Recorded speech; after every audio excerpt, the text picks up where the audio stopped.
Hello everybody, Blades and More with a review of a Eafengrow EF41 folding pocket knife. Eafengrow is a Chinese company that makes a variety of knives. This is a budget knife that sells in around approximately the $25 price point. Has a variety of higher quality features though, with a D2 blade material and a very pretty G10 kind of a translucent light green handle material. It comes in some other colors, but this one is very pretty. It's a beefier knife. It's just bordering on large size, 8 inches total overall length. I have a large to extra large hand. The 4-inch handle fits me well.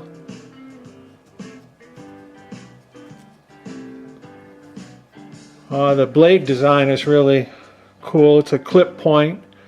It's a little over 1 inch is the breadth of it, with a 0.13 inch thickness. So it's a beefier knife. The weight of it is 4.2 ounces. It is a flipper, and it has thumb studs also, right and left hand thumb studs, which are basically kind of worthless. I can't get them to work. So I would call it a flipper, like only. Has stainless steel liners in it with a liner lock. The liners have not been lightened, so the knife weighs 4.2 ounces, but that's okay. It gives it a little beef. I don't mind that, since it's a beefier blade with a beefier handle. Could be used, certainly could be used for some heavy duty type functions, camping. Has a small sculpturing on the handle. It is tip up carrying design with a right hand only stainless steel clip. Has a translucent backliner in it, light green, with some texturing on the liner.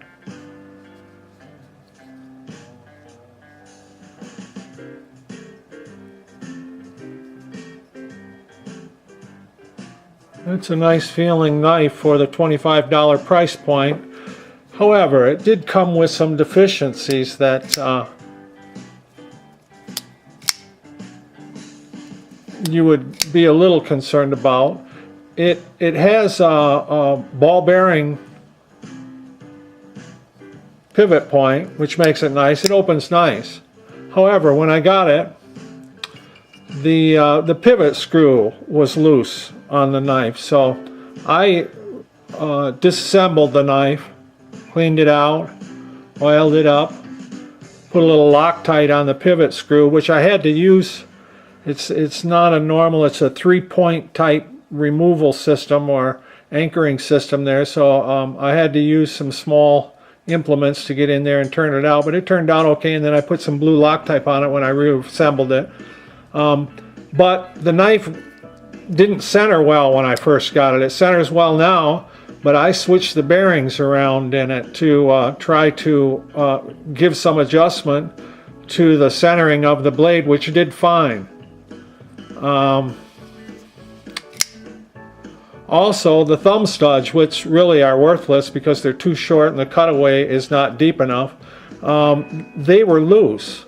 So I had to, I put some tape on the end of some pliers, and I backed them out, and I put some Loctite on there and put them back in there, but I was almost just going to take like some JB Weld and fill the hole in, because to me they don't work at all. So, but overall the knife has a good feeling after I adjusted it. I would say I'd give it a rating of 0 to 10. I would say a 7, 7.5. It's a decent knife after I made those small adjustments. So I can't complain about it. It does, though, another reason that the thumb studs don't open, that you can't get it to open, it has a very heavy detent. I would say on a scale of 0 to 10, the D10 might even be as heavy as 6.5, 6.5. It's very strong.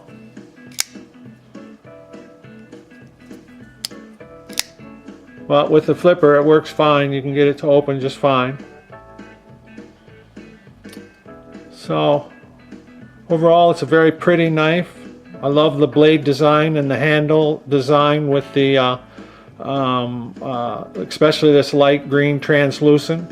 Has a nice big lanyard spacer on the back with that translucent back spacer.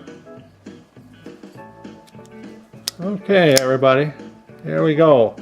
It is the Eafengrow EF41 folding pocket knife.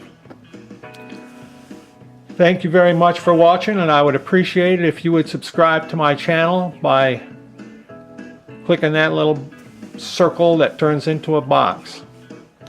That's it for now. Thanks again. Bye now.